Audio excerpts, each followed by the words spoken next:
જય શ્રી કૃષ્ણ. ક્યારે આવી? કલાક થઈ ગયો. હું 2 કલાક પહેલાં નીકળી હતી, પણ ટ્રાફિક બહુ હતો ને એટલે મારે મોડું થયું. જો કે મને તો બેસણામાં આવવાની જરાય ઈચ્છા નહોતી. તને ક્યારે ખબર પડી ગુજરી ગયા એની? પરમ દિવસે ખબર પડી. મને તો કાલ સાંજે કીધું. બોલ, સૌથી છેલ્લો ફોન મને કર્યો હતો. અને તોય હું આવી અહીંયા બેસણામાં. તારા જીજાજી છે ને, ના જવું પડે કે સગાવાલા છે ને એટલે એવો ધોખો ના કરાય. એમ તો બધે સારું જ થવું હોય. મને મોકલી દીધી. બોલ, પોતે ના આવે કે મારે ઓફિસ જવાનું છે. તાર સાસુનું શું થયું પછી? ઓલો ગોળો ભાંગી ગયો તો એનો થઈ ગયો હરખું? તો તારું ઉપાધિ ને કા ઊભા થયા એટલે હવે તો તાંડવ કરશે ને. મારે તો શાંતિ છે. મારા સાસુ તો ગયા છે ચારધામની યાત્રાએ 1 મહિનો, અને ત્યાંથી છે ને 15 દિવસ મારા મામાજીને ત્યાં રોકાઈને અમદાવાદ, અને પછી આવવાના છે. એટલે મારે 1.5 મહિનાનું વેકેશન છે. આવજે. હા, ઓલી કાશ્મીરાને ને સંગીતાને બધાને મેં ફોન કર્યો જ છે. મેં મારા સાસુ 1.5 મહિના નથી, તમે લોકો બધાય આવજો. બધા આવવાના છે. પણ જો રસોઈ બસોઈ હું નહીં કરું, એ બધું તમે હારે આવીને કરશો ને પછી જો.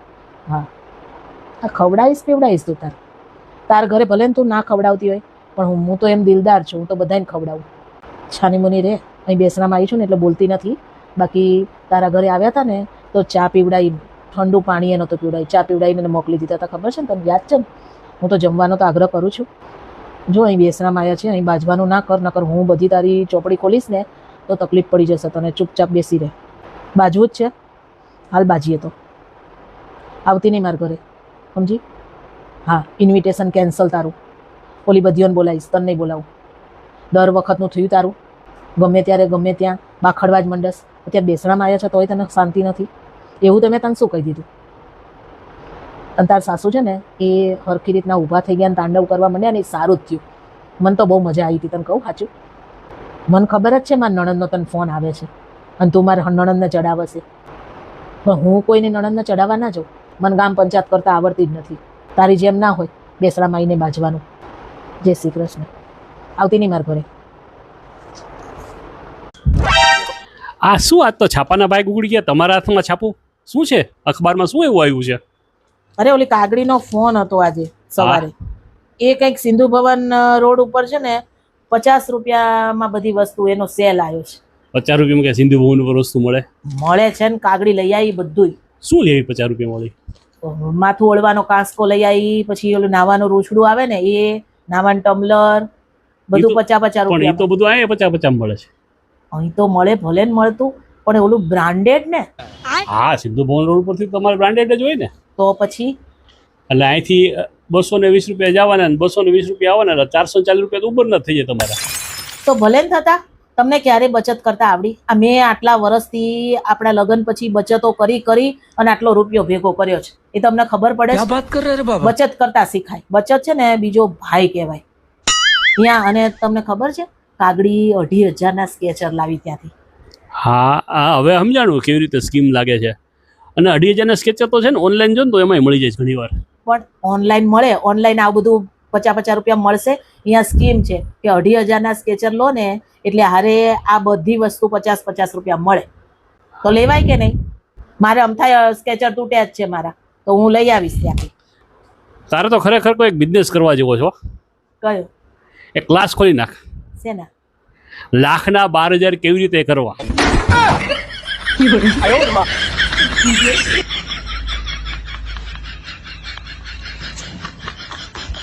કાલ મારી મોટી મમ્મીનો અને મારા મોટા પપ્પાનો ફોન હતો. હા તો ને. તમે શું બફાટ કર્યો છે એમની આગળ? મેં કોઈ વખત નથી કર્યો. તો એમણે મને આટલી બધી ગગલાઈ કેમ આખા ફેમિલીએ ભેગા થઈ? એ મને શું ખબર? એ મને જે પૂછતા ગયા હું કહેતો ગયો. તમને ખબર છે મારા મોટા મમ્મીએ અને મારા મોટા પપ્પાએ અને મારા મમ્મીએ બધાએ ભેગા થઈને મારો વારો કાઢી નાખ્યો. શેના માટે? શું બોલ્યા તમને કલ્પનાય નહીં થાય. અને મેં મારી બાપ જિંદગીમાં કોઈ દિવસ આટલું બધું નથી સાંભળ્યું ખાલી તમારે લીધે. તમે કંઈક બફાટ કર્યો તો. મને બધી ખબર છે, મને બધી ખબર છે. તમે શું બોલ્યા ને એ તમારે મોઢે સાંભળવું છે ખાલી મારે. કેવું બોલ્યા તમને ખબર છે? મારા મોટા મમ્મી કે અમે તને આ સંસ્કાર આપ્યા હતા, એ કે તને આ બધું શીખવાડીને મોકલી હતી, તો તું આવું કરસ બધું. જમાઈ કોઈ દિવસ ખોટું બોલે જ નહીં એ કે. તો હું ક્યાં ખોટું બોલ્યો છું?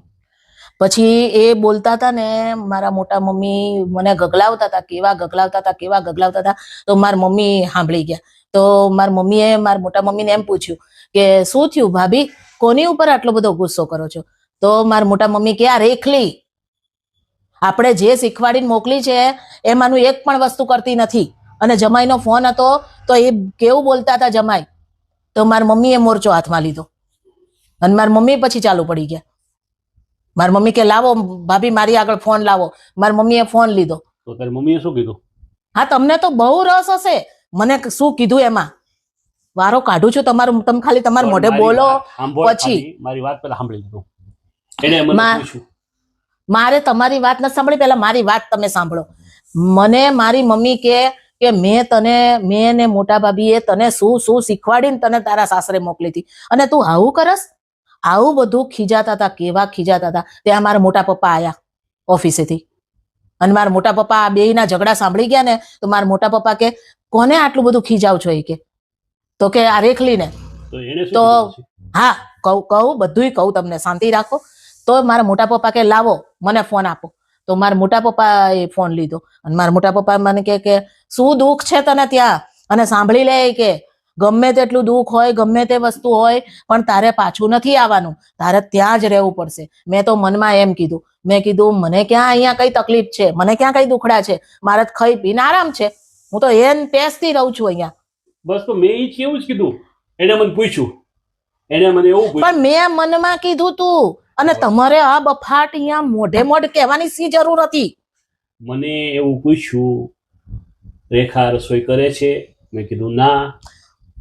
રેખા ઘરનું સાર સંભાળ રાખે છે? મેં કીધું ના. રેખા આમ કરે છે? મેં કીધું ના. રેખા તેમ કરે છે? મેં કીધું ના. મેં એને જે કીધું ને એમાં ના ના કીધું ખાલી. તો તમાર ચોખવટથી બધું કહેવાતું નથી કે રેખા કેમ નથી કરતી આ બધું? તમારે એમ ના કહેવાય કે મમ્મી પપ્પા અહીંયા અમારા ઘરે રસોઈયા રસોઈ કરે, કામવાળા કામ કરે છે એટલે રેખા કશું કરતી નથી. એટલું તમારે ચોખવટથી ના કહેવાય. બધા ના ના ના ના મનાડા હતા. મને કીધું એનો મેં જવાબ દીધો. આમાં મારો વારો નીકળી ગયો. તો ક્યારેક તેરાય ભોગવવા પડે ને ભાઈ. લગ્ન કરીને આવીને ત્યારના બધા મેથી મારે છે, તને ખબર નથી. એટલે જ મેં આ કઠોર નિર્ણય લીધો છે. ખબર તને? સવારમાં ઉઠું ને ત્યારથી મારા સાસુને ચાલુ થઈ જાય. 4 વાગે ને સવારના 4 વાગ્યામાં એમને ચાના ઘૂંટડા જોઈએ. હા, નકર પ્રેશર ના આવે. અને મારા સસરાને સવારમાં ભાખરી જોઈએ જ. હવે એક બાજુ ટિફિન બનાવવાનું હોય, એક બાજુ ભાખરી કરવાની હોય, કેટલા ઘોડે ચડું એમ કે મને બોલ. અને ત્યાં મારા ઘરવાળા કપડાં દેતો, બ્રશ આપતો, બધું એમને હાથમાં ધરવાનું. મારા સસરાને ચાનો કપે તે આમ આ બાજુ મૂકીએ ને તો 2 વાર તો છાપું વાંચતા આલી ઠરી જાય, પછી આપણે પાછી ગરમ કરી દેવાની. અને મારા સાસુ મંદિરેથી આવે ને એટલે એને તરત જ પૂછવા જોઈએ શું રસોઈ બનાવી. અને આપણે જ્યારે અડધી રસોઈ બનાવી નાખીએ ને પછી જેમ કે મારે આજ આ નહોતું ખાવું, મારે બીજું ખાવું હતું. આટલા ત્રાસ છે એ લોકોના, તને નથી ખબર. અને તોય આટલા વરસ મેં કાઢી નાખ્યા, પણ હવે નહીં કાઢી શકું. નહીં કાઢી જ નહીં શકું ઓલી, કેમ કે બહુ ત્રાસ છે એ લોકોનો. અને ચલો સાસુ સસરાનો હોય ને તો સમજ્યા, પણ મારા હસબન્ડ એ અને મારા 2 છોકરાઓ ટાબરિયાઓ હજી તો ઉગીને ઊભા આવે છે, તોય એ આપણે હામું થઈ જાય. અને એ હામું થાય તો આપણે એને મારીએ કે ખીજાઈએ ને તો મારા સાસુ સસરા 1 મિનિટ સહન ના કરે, તરત બાથમાં લઈને બકા કરે. આ હું હવાની લવારી માંડી છે? શું છે આ? અરે મંડાઈ પડી છે તું? અરે આવી લવારી મારી જોડે થઈ ગઈ. હા, ભાન છે તમને? તારી જોડે કઈ રીતે થઈ? શું થયું? સવારે હું બસમાં જતી હતી ને, હા, બસ સ્ટેન્ડે ઊભી હતી, હા, તો એક બેન મારી આગળ આવીને અને ઊભા રહી ગયા અને આ બધી લવારી કરતા હતા. તો મને એમ કે બિચારી ભલે એનો દિલનો ઉભરો કાઢતી, તો હું આમ કરીને અને ઊભી રહી ગઈ. મને એમ કે મને કે છે એટલે હું સાંભળીને અને આમ કરતી હતી. મારી 2 બસ વહી ગઈ એના ચક્કરમાં. અને તોય એનું દુઃખ દૂર કરવા માટે હું આમ ઊભી રહી. અને જેવી એ બેનની બસ આવી ને તો એવું ચડી ગયા સીધા બસમાં. અને હું તો આમ જોતી જ રહી ગઈ. અને પવનની લહેરકી આવી ને ત્યારે એના વાળ ખુલ્લા હતા ને ઉડ્યા ને ત્યારે મને ખબર પડી, ઓય રે આને તો કાનમાં ઇયરબડ્સ ભરાયા છે. અને એ તો ફોનમાં કોક જોડે વાત કરે છે અને હું ગાંડીની અહીંયા એમ સમજીને ઊભી રહી કે મારી જોડે વાત કરે છે. વાહ ભાઈ વાહ, તું તો છે ને રોંગ નંબરમાં કલાક કાઢી નાખેશ. હવે તમે બાકી રહી જતા હતા ને તો તમે મેથી મારો. હવે હંભળાવામાં કોઈ બાકી ના રાખતા. હવારની મગજ ચક્રાવે ચડ્યું છે. આટલી ગાંડી કેમ હઈશું? હાચેનો ગાંડી છો?